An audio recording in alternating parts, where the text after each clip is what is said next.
Thank you very much, Alexander. Yes, we are, so I hope, representing the Central European lowland rivers. Yes, and what are they?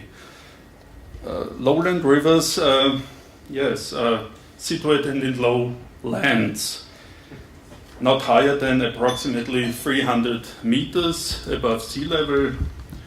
So also their stream slope is less than 1 per mil, and with low flow velocities. High water temperatures in summer, above 20 centigrades. The sediments are mostly fine-grained sand and silt, and they are meandering. That's the predominant feature, morphological feature. Yes, and in this sense, we have to say it here, they are very different to alpine rivers. But the exceptions, as we will see, don't break the rules. One important feature of lowland rivers is their intensive connection with their surroundings, their floodplains. You see it also in this small graphic. Here, these downstream stretches. They are approximately flooded every year over long times, few weeks. And so one of the most important concepts of river ecology, the flood pulse concept, is relevant.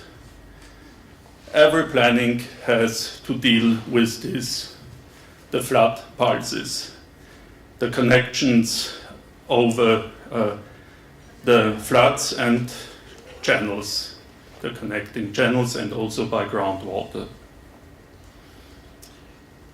Only a short overview about the main habitats at the water's edge, predominantly the erosion and accumulation zones, along the meanders, the natural meanders, with successional stages of annual plants and softwood. Features like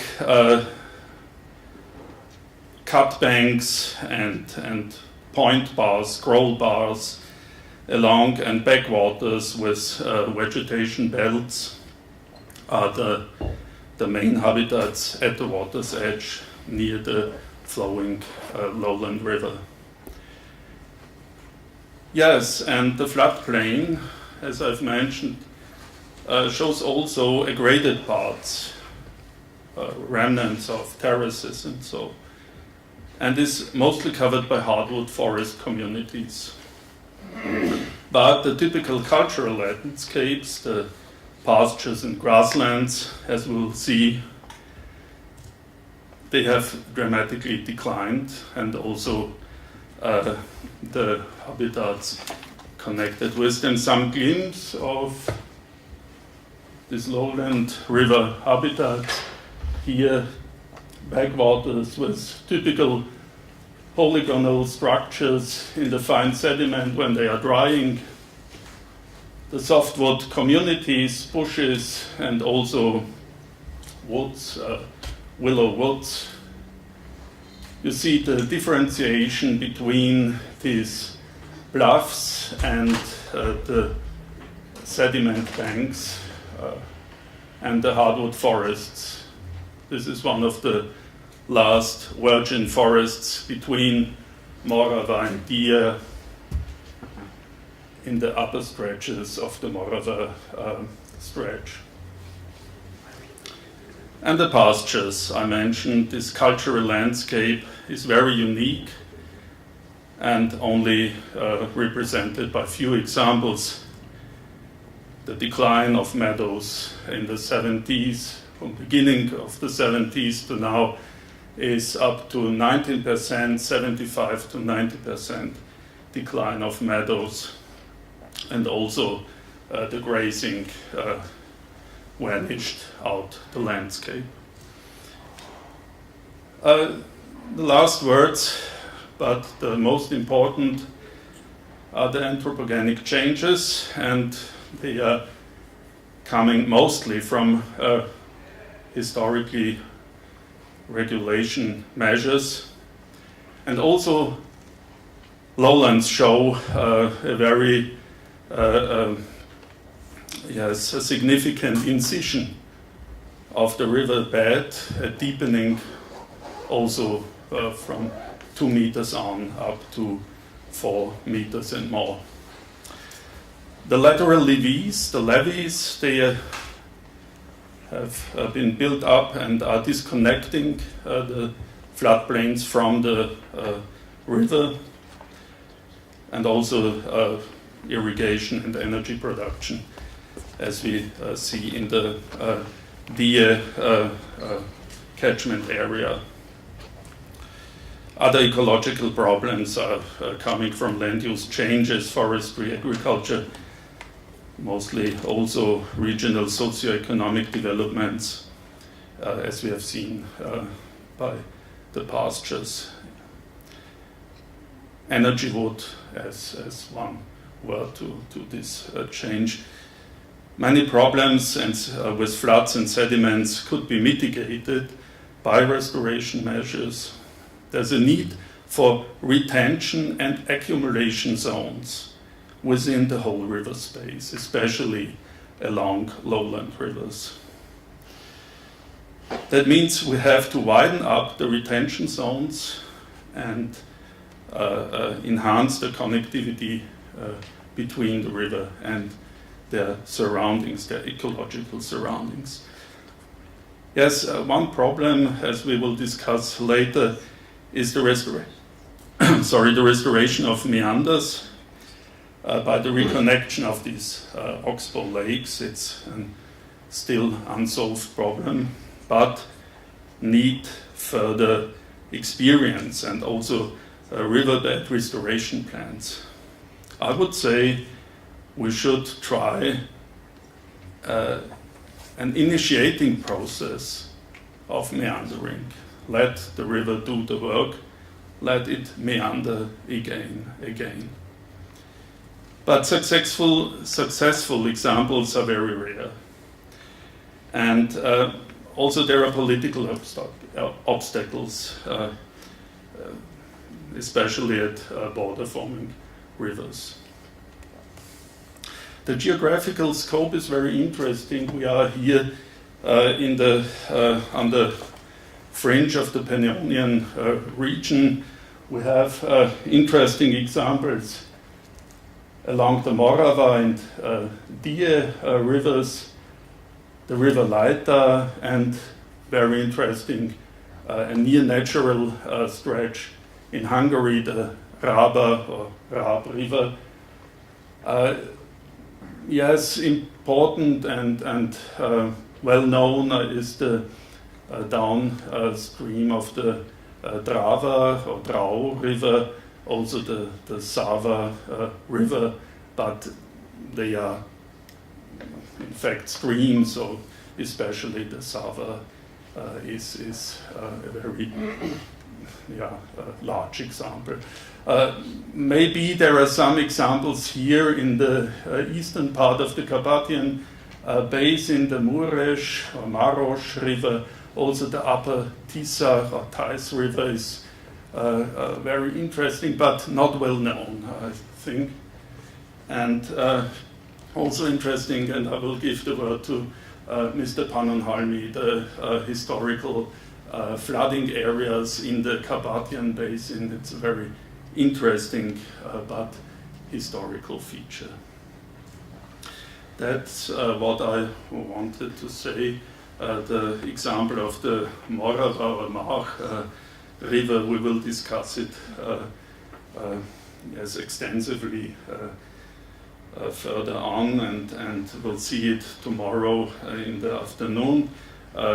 Yes, the biology I wanted to mention is coming too short.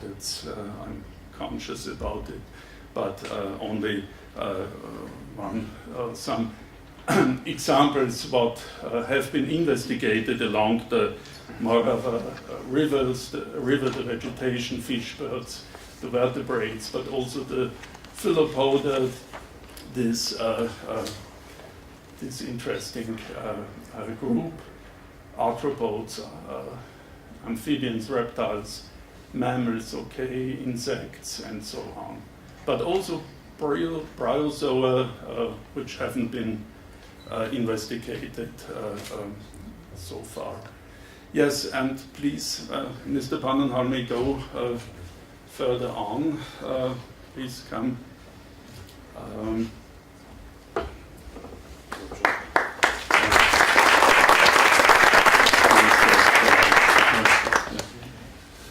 So, Mr. Chairman, ladies and gentlemen,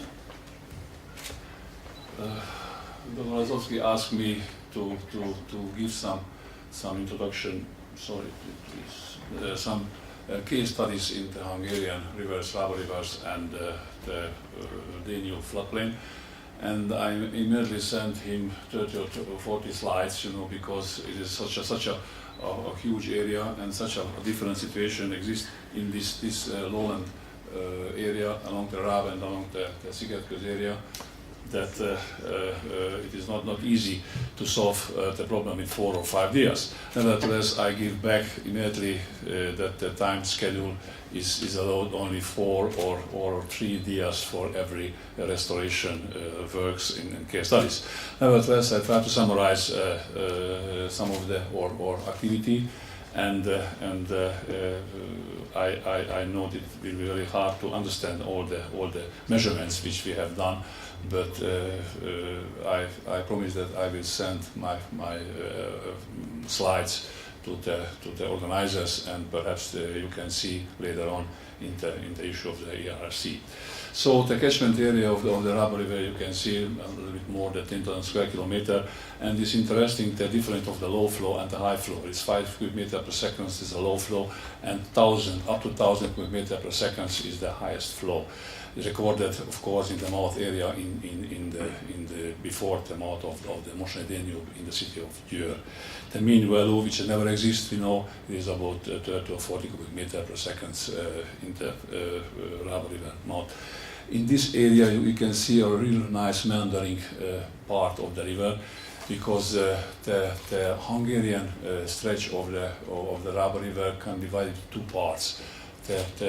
From the Austrian border down to Sárvár, some 150 kilometers, 120 kilometers, it is a really natural-like meandering river, and due to the framework directives, the natural stage. So, our task is an objective is to keep this meandering water as it is nowadays.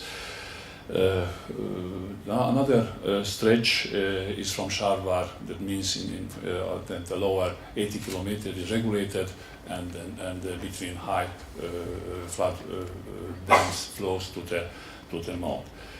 So we worked out the so-called lava area management plan, and we divided to 2 parts, for the green corridor and the so-called blue corridor as well. So that was the major master plan for this Rab River stretch, and we tried to step by step realizing this master plan or river management plan. I don't want to read to you or listen, or you can see on the slide what we are thinking, how to manage this kind of green corridor. The terrestrial organism will always have to have a possibility to go to the river and then to use the river for its own life cycles. The next one, the so-called blue corridor, it is into the dikes and the oxbows, how we would like to connect this kind of remained old arms of the Rab River. It is not a easy task. Inside the dikes, we have some possibility, because this territory belongs mostly to the state, and then we are governed and we are regulated from the directorate side. But the outside oxbows is quite a different issue, because this belongs to the private owners nowadays. So today we have heard how hard to solve the problem with the landowners, and not everybody would like to give his own ponds, oxbows, or forest or pasture land, get back to the restoration works. First of all, we focused nowadays to the connectivity, long-term connectivity of the Raba River. Stop.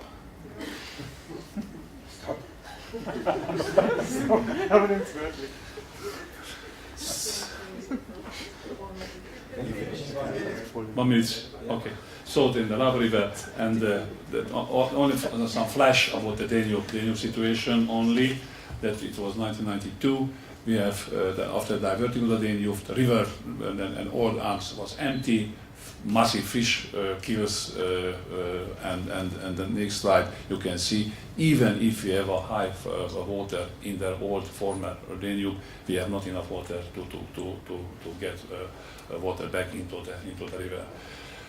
This slide is therefore, perhaps, Mr. Chairman, I ask only half a minute, because before the Water Framework Directive, it was life along the rivers. So we tried to manage the environmental objectives that time in 1992, 1993, and we asked all the stakeholders what to do, which kind of water level they would like to see in this area, and they agreed. In the 50s, this will be, that time was the nicest pictures and the nicest usable water level in this area. So that was the reference period and reference time for us before the Water Framework Directives have issued. We have some restoration principles. You will see what we would like to do. I can only mention that you should point it out the 6, give time to the system. If you will do some restoration works, you do not wait immediately effect and immediately results. You have to wait that the nature will work its own. So in this area, not the whole floodplain, but a part of the floodplain is a successful story we can mention.